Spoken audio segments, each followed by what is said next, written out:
One of the things that I was on council, oh, we can't do that. The old timers won't let you do it because, wake up, folks. The old timers are the minority. They are a very small minority now. My mother passed away a few years ago. She moved to Ladysmith when she got married in 1940. Before her death, she'd go uptown and go, I don't know anybody. I walk down the street, I know nobody. This is what's happening. The community is changing. When I was on council, I said that we had to be open to the fact that these newcomers are bringing their experiences and expertise.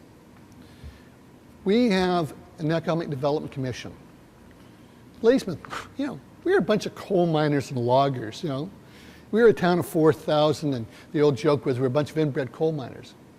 But now, we've got people on the Economic Development Commission who are in charge of billion-dollar projects. They have a vision. They can see beyond the horizon. We have artists that have enriched our community. When you stop to think that we have a woman like Mary Fox, whose work is in the Museum of Man, the Cultural Museum in Hull in Ottawa. Wow. Singers and artists. It's new people that are driving this. One of the things I got involved in was music in the park.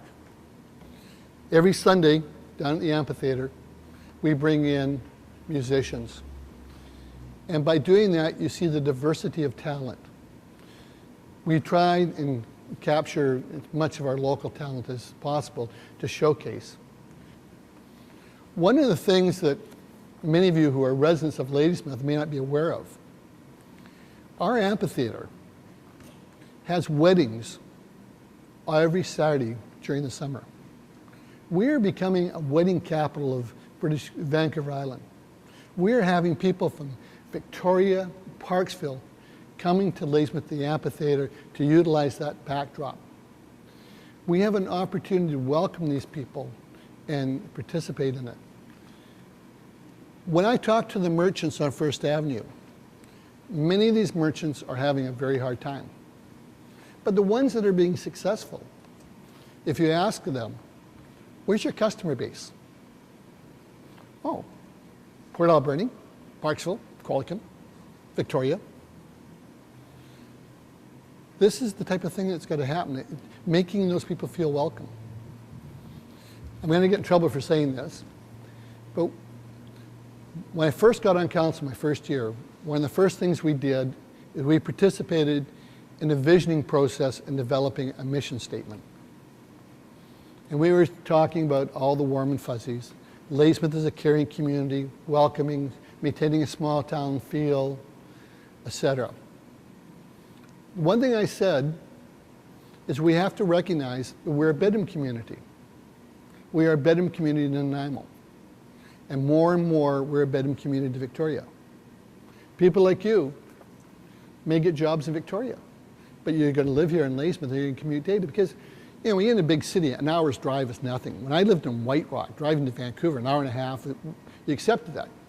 So therefore, people who have got an opportunity for a decent job and good pay in Victoria, chance to have a quality of life, an affordable house here, will do that hour commute.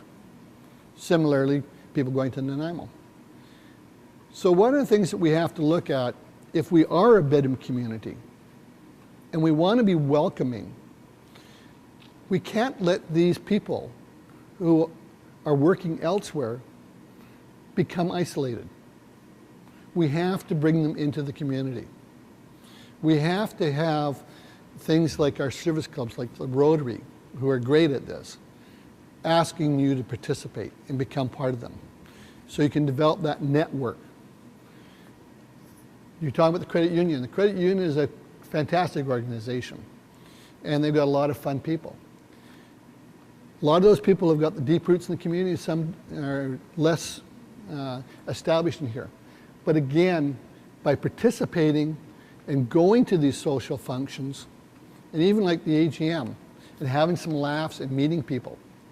Because one of the things that happens, Nita definitely knows it, you know it, Cliff certainly knows it. You walk down the street and everybody stops to say hi. Things will happen now, and I'm sure Cliff has the same situation, I'm sure you guys have the same situation, and I know you do. People will toot and honk at you, and you'll wave back and you have no idea who they are. Or you will stand in the street corner and talk to somebody for 5 minutes, and your mate will say, "Who's that?" And they go, "I don't know." Right? That is part of the charm of the small community. That's what you don't get in the big city, because you tend to be isolated. So what my point in welcoming community, I had some great stuff here, by the way, guys. And we had all the story about how we had this subdivided part of the community where people would throw rocks if you went in the wrong neighborhood and things like this, but this is more important. It is that interplay. It has to be you going the extra mile yourself and be willing to accept people coming up to you and talking to you. One of the things, I'm just looking at Pearl, I just brought it back to mind. As a child growing up, I never saw First Nations. I never saw them in school. They basically went to the Cedar School, and they went to about grade 8, and usually they quit school by that time. They didn't go on to high school. I didn't see them in the shops. They maintained their community, and we maintained our community. It wasn't till 10 years ago that Ladysmith Town Council and the First Nations Chemainus Council met on a formal basis. That's how isolated we were. And as I say, as a community, be it the First Nations and ourselves, newcomers and ourselves, new businesses and ourselves, we have to be open. We have to say, "Hi, I'm so-and-so," you know, and just start a conversation. Because one of the other things that comes out is, this is a personal thing of mine, so forgive me if I go off on a tangent. Every one of you have a story. And I'd love to talk to you to find out your stories. You've done some remarkable things. You blow me away. I didn't have the guts when my buddy's girlfriend got pregnant to follow through my plans to go to Australia. You've been around the world. You know, that takes so much intestinal fortitude. It just amazes me. You know, and your story, what you put up with in your family history, you know, just amazing. You guys with your stories and the people that you meet at the bed and breakfasts. You know, they have a bed and breakfast. You have, what, 250 people a year come through your place? Yeah. Everyone's got a story, right? Oh yeah, and that's what makes the B&B so good. Right. Because cleaning toilets isn't my forte. But this meeting and meeting the people is definitely number one. And one of the things is sharing your love of your community. In this case, it has to be Ladysmith, but it could be anywhere, because everywhere in the world is special. You know, when I hear a premier saying that we're the greatest place on earth, it annoys me. Because if I'm from Colorado, I think I'm living in the best place in the world. Or if I'm from your community in Russia, I may feel the same way. No, everywhere is special. Your community has unique, special things in there. And part of my goal is, now that I'm semi-retired, is to travel and see these things. Sheila, her and her husband are originally Irish, right? And I'm going to get stories from you, and I'm going to go visit your families and friends and learn about what you've got. Warn them. But you know, that's what it's all about. Interplay, communicating, networking. You will not be a welcoming community, I should say, unless we all try. The new people, the old timers, bring it together, communicate, talk, and be open to learn their experiences.